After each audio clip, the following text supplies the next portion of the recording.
तो योजना हर पार्टी बनाती है। भाजपा ने भी एक लंबी योजना बनाई, लेकिन उस योजना के अनुरूप काम करना और जीत हासिल करना, ये योगी आदित्यनाथ ने अपनी कड़ी मेहनत से कर दिखाया। जो नतीजे भाजपा के पक्ष में इन चुनावों में आए हैं, उन्होंने ये साफ कर दिया कि योगी आदित्यनाथ ने किस तरह से बीजेपी की रणनीति को मुकाम तक पहुंचाया। एक और योगी आदित्यनाथ, दूसरी तरफ प्रधानमंत्री नरेंद्र मोदी, दोनों की जोड़ी ने यूपी में ऐसा चक्रव्यूह रचा जिसे विरोधी भेद नहीं पाए। कैसे चरण दर चरण पीएम ने शानदार स्ट्राइक रेट के साथ भाजपा के लिए जीत की जमीन तैयार की, अब ये देखिए।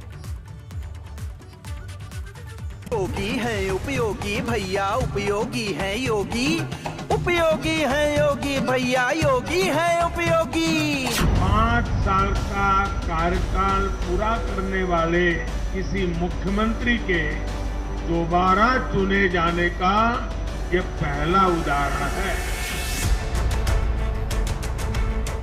वो 18 दिसंबर 2021 की तारीख थी जब प्रधानमंत्री नरेंद्र मोदी ने शाहजहांपुर में एक चुनावी रैली के दौरान यूपी प्लस योगी बहुत है उपयोगी का नारा दिया।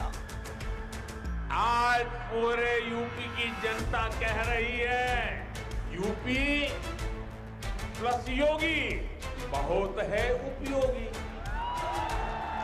अब अपने जनादेश के जरिए भी उत्तर प्रदेश की जनता ने योगी ही उपयोगी पर मुहर लगा दी है।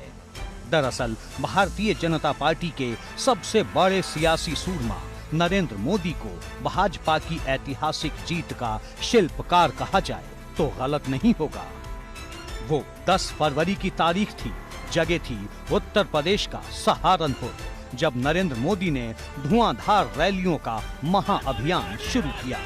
तब चुनावी सभा में उमड़ा जबरदस्त जन सैलाब मोदी मैजिक को समझने के लिए काफी था। लेकिन एक ओर जहां विरोधी दलों की रैलियों में भीड़ वोट में नहीं बदली, वहीं पीएम की रैलियां सरकार बनाने में कैसे मददगार साबित हुईं, अब ये यूपी के चुनावी इतिहास में दर्ज हो चुका है। प्रधानमंत्री नरेंद्र मोदी के 7 चरणों में हुए विधानसभा चुनाव के विजय के आधार पर अगर डिलीवरी को देखें तो प्रधानमंत्री नरेंद्र मोदी ने पहले चरण में 7 जनसभाएं की, जिन पर 48 सीटों पर सीधा सीधा प्रभाव गया। और अगर पहले चरण के नतीजों की बात करें तो भारतीय जनता पार्टी ने 58 सीटों में से 46 सीटें जीत ली। पहले चरण में पश्चिम को साधने के बाद अब प्रधानमंत्री का लक्ष्य पश्चिम और बुंदेलखंड में जीत की जमीन तैयार करना था। दूसरे फेज की अगर बात करें तो प्रधानमंत्री नरेंद्र मोदी ने दूसरे फेज में कुल 3 रैलियां की। अगर इन 3 रैलियों में विधानसभा सीटों को देखें तो 25 विधानसभा सीटें कुल कवर हुई और भारतीय जनता पार्टी ने इस फेज में अगर बात करें तो 55 सीटों में से 27 सीटें जीत ली। फिर आया चक्रव्यूह का तीसरा द्वार, जिसे भेदना इसलिए आसान नहीं था क्योंकि इसे यादव लैंड के तौर पर जाना जाता है, जहां अखिलेश यादव का समाजवादी रथ पूरे आत्मविश्वास के साथ दौड़ रहा था। लेकिन यहां भी मोदी मैजिक के आगे सपा लाचार नजर आई। कुछ ऐसा ही चौथे चरण में भी हुआ। तीसरे चरण की अगर बात करें तो प्रधानमंत्री ने तीसरे चरण में कुल 3 रैलियां की, जिसमें कि 25 विधानसभा सीटों को उन्होंने कवर किया और अपना प्रभाव छोड़ा। अगर नतीजों की बात करें तो तीसरे चरण की 59 सीटों में से भारतीय जनता पार्टी ने 44 सीटों पर विजय हासिल की। वहीं अगर चौथे चरण की बात करें तो चौथे चरण में भारतीय जनता पार्टी के लिए प्रधानमंत्री नरेंद्र मोदी ने 2 जनसभाएं की। इन 2 जनसभाओं में 29 विधानसभा सीटों पर प्रधानमंत्री ने प्रभाव छोड़ा। और अगर नतीजों की बात करें तो चौथे चरण के लिए 59 सीटों में से भारतीय जनता पार्टी ने 49 सीटों पर विजय हासिल की। पांचवें और छठे चरण में भी पीएम मोदी की रैलियां रिकॉर्ड जीत दर्ज करवाने में कामयाब रहीं।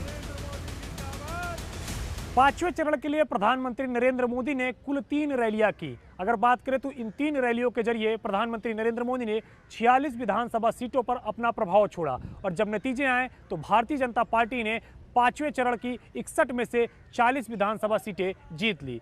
वहीं अगर बात करें छठे चरण के लिए तो प्रधानमंत्री नरेंद्र मोदी ने छठे चरण के लिए कुल 2 रैलियां की और 12 विधानसभा सीटों पर अपना प्रभाव छोड़ा। जब नतीजे आए तो भारतीय जनता पार्टी ने 57 में से 40 सीटें अपनी नाम कर ली।